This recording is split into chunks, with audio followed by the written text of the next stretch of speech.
नमस्कार दोस्तों, आज 27 जुलाई 2026 सोमवार के इस विशेष बुलेटिन में आइए देश भर की तमाम महत्वपूर्ण और प्रमुख खबरों पर एक विस्तृत नजर डालते हैं। देश की सियासत में इन दिनों कुछ ऐसा घटित हो रहा है जिसके दूरगामी परिणाम भारतीय राजनीति की दिशा तय करने वाले हैं। जी हाँ, सीजेपी एक देशव्यापी आंदोलन और केंद्रीय शिक्षा मंत्री धर्मेंद्र प्रधान का इस्तीफा, इन दोनों घटनाओं ने दिल्ली से लेकर राजनीतियों तक हलचल मचा दी है। सवाल यह है कि इस सियासी भूचाल के बाद देश की विपक्षी राजनीति अब किस करवट बैठेगी? क्या यह आंदोलन विपक्ष के लिए संजीवनी साबित होगा या सिर्फ सत्ता पक्ष इसे संभालने में कामयाब रहेगा? आज की इस रिपोर्ट में हम इसी पर विस्तार से चर्चा करेंगे और जानेंगे राजनीतिक विश्लेषकों की इस पर क्या राय है। शुरुआत करते हैं इस आंदोलन के सबसे बड़े राजनीतिक प्रभाव से। राजनीतिक विश्लेषक हेमंत अत्री का मानना है कि इस आंदोलन का सबसे बड़ा असर विपक्ष की राजनीतिक ताकत बढ़ाने से ज्यादा उसकी एकजुटता के रूप में सामने आया है और यही विपक्ष के लिए सबसे ज्यादा अहम है। हेमंत अत्री कहते हैं, इस आंदोलन को केवल दिल्ली तक सीमित करके नहीं देखा जाना चाहिए। यह एक पैन इंडिया मूवमेंट था जिसने देश भर में विरोध के स्वरों को एक मंच किया है। अत्री के मुताबिक इस आंदोलन के दौरान विपक्षी दल पहले की तुलना में कहीं अधिक संगठित दिखाई दे रहे हैं। उन्होंने इस बात पर भी जोर दिया कि कांग्रेस के साथ साथ तृणमूल कांग्रेस, समाजवादी पार्टी और अन्य क्षेत्रीय दल भी एक मंच पर आते दिखे हैं। वहीं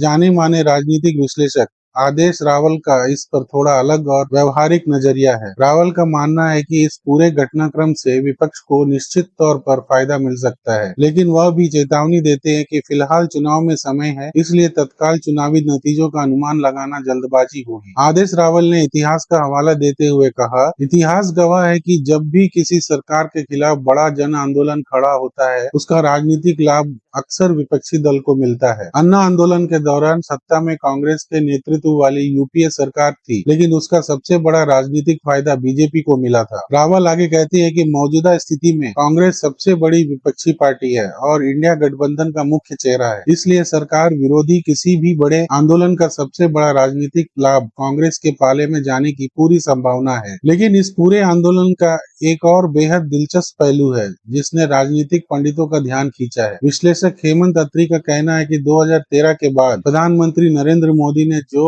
मजबूत राजनीतिक छवि गढ़ी थी, उसे इस आंदोलन के दौरान जेनजी ने यानी देश की नई पीढ़ी ने सीधी चुनौती दी है। युवा वर्ग ने सरकार के सामने अपने मुद्दों को लेकर एक बिल्कुल अलग तरह की राजनीतिक प्रतिक्रिया दर्ज कराई है। अत्री के शब्दों में कहे तो नई पीढ़ी रोजगार, शिक्षा और अवसरों जैसे बुनियादी मुद्दों को प्राथमिकता दे रही है और वह पारंपरिक धर्म या जाति आधारित राजनीति से हटकर अपने प्रत्यक्ष सरोकारों पर ध्यान केंद्रित कर रही है। यानी साफ है कि इस आंदोलन ने देश के युवाओं के ज्वलंत मुद्दों को राष्ट्रीय बहस के बिल्कुल केंद्र में ला खड़ा किया है और इसका असर सिर्फ राजनीतिक दलों तक सीमित नहीं बल्कि यह आम जनता की धारणा और सोच को भी गहराई से प्रभावित कर रहा है। इस भारी दबाव के बीच सरकार की तरफ से भी प्रतिक्रियाएं सामने आई है। केंद्रीय शिक्षा मंत्री धर्मेंद्र प्रधान के इस्तीफे के बाद केंद्रीय गृह मंत्री अमित शाह ने पार्टी और सरकार का पक्ष रखते हुए स्पष्ट किया कि बीजेपी में पदों से ज्यादा देश सर्वोपरि है। गृह मंत्री शाह ने सोशल मीडिया प्लेटफॉर्म एक्स पर देर अपने संदेश में लिखा,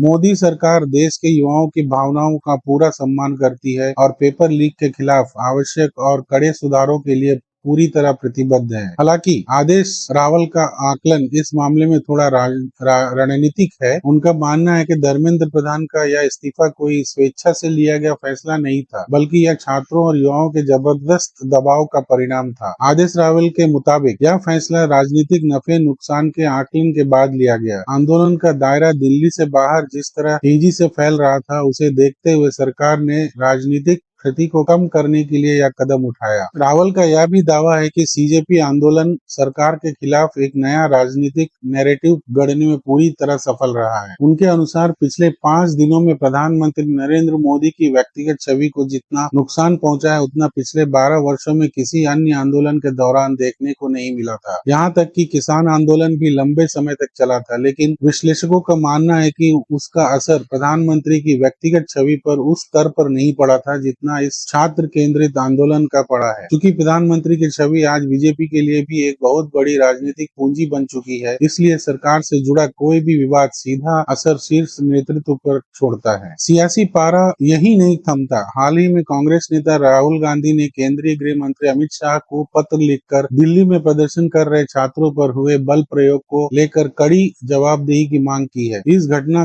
क्रम पर टिप्पणी करते हुए हेमंत अत्री कहते हैं, विपक्ष अब जवाबदेही के सवाल को केवल पूर्व शिक्षा मंत्री धर्मेंद्र प्रधान तक सीमित नहीं रखेगा, बल्कि इसकी राजनीतिक और नैतिक जिम्मेदारी सीधे शासन के शीर्ष नेतृत्व तक तय करने की पुरजोर कोशिश करेगा। विश्लेषकों का यह भी मानना है कि आने वाले दिनों में केंद्र सरकार और सत्तारूढ़ दल को कई अन्य मोर्चों पर भी गंभीर राजनीतिक चुनौतियों का सामना करना पड़ सकता है। इसमें राम मंदिर के बाद के राजनीतिक समीकरण, भारत अमेरिका व्यापार समझौते, E20 ईंधन नीति और देश में बढ़ती बेरोजगारी और महंगाई जैसे गंभीर मुद्दे शामिल। ये तमाम विषय आने वाले समय में देश की राजनीति की दशा और दिशा तय करने में अहम भूमिका निभाएंगे। तो कुल मिलाकर स्थिति यह है कि देश का युवा अब पारंपरिक मुद्दों से आगे बढ़कर सीधे अपने भविष्य, शिक्षा और रोजगार के सवाल पूछ रहा है। सत्ता पक्ष के लिए यह एक बड़ी चेतावनी भी है और इम्तिहान भी। वहीं विपक्ष के लिए यह खुद को दोबारा संगठित करने और धारदार बनाने का एक सुनहरा मौका बन गया है। आने वाले दिनों में यह आंदोलन भारतीय राजनीति के कैनवस पर क्या नए रंग भरता है, इस पर हमारी पैनी नजर बनी रहेगी। आपको क्या लगता है, क्या यह आंदोलन वाकई देश की राजनीति का रुख बदल पाएगा? हमें नीचे कमेंट बॉक्स में लिखकर जरूर बताएं। अगर आपको यह रिपोर्ट पसंद आई हो तो वीडियो को लाइक करें, शेयर करें और हमारे चैनल को सब्सक्राइब करना ना भूलें। देखते रहिए वैभव ऑफिशियल। नमस्कार।